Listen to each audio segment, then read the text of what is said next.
Mix by Maithili music present.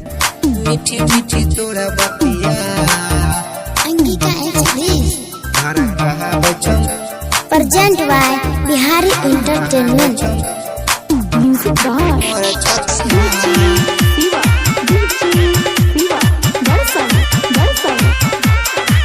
ये छोरी मीठी मीठी तोरा बतिया धारा कहा बचम मोरा छतिया।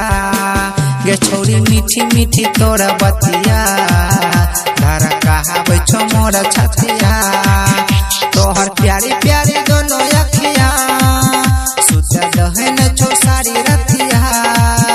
तोहर प्यारी प्यारी दोनों अखिया सुता दहन छो सारी रतिया। ये छोरी मीठी मीठी तोरा बतिया धारा कहा बचो मोरा छतिया।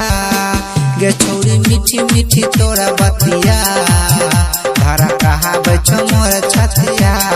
सुन ली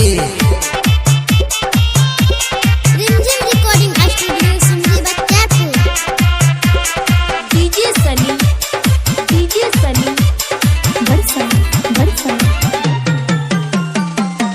अंगिका एक्सप्रेस छीन लेला तो बेचैन आबै आबै छो न नींद तोहर याद सताबै छो।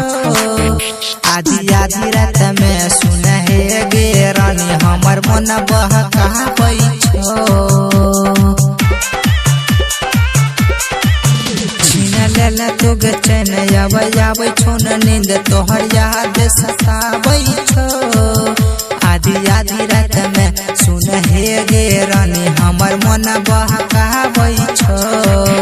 हमर दिल सुने गोरखी तोरा नथुनी पाया टकल छो। हमर दिल सुने गोरखी तोरा नथुनी पाया टकल छो। जे पूजा मीठी मीठी तोरा बतिया धारा कहा बचो मोरा छतिया।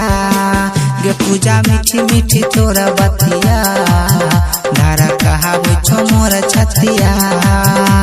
रिमझिम रिकॉर्डिंग स्टूडियो सुनरी Bachchapur present by Bihari entertainment Angika express DJ सी बास छोड़ी तो तनहे न लड़ैला राना जनका पगलै लागे। आज वकील के प्यार के रोह गे लगाई के किया सन कैले गे।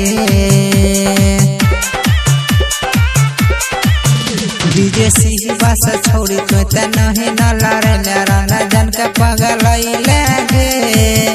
आज वकील के प्यार के रोह गे लगाई के किया सन कैले गे। तू त मार लल हमर बतिया बिछाई के है अपन खटिया। तू त मार लल हमर बतिया बिछाई के है अपन खटिया। गे पूजा मीठी मीठी तोरा बतिया धारा कहा बचो मोरा छतिया। गे पूजा मीठी मीठी तोरा बतिया धारा कहा बचो मोरा छतिया। Mix by Maithili music present.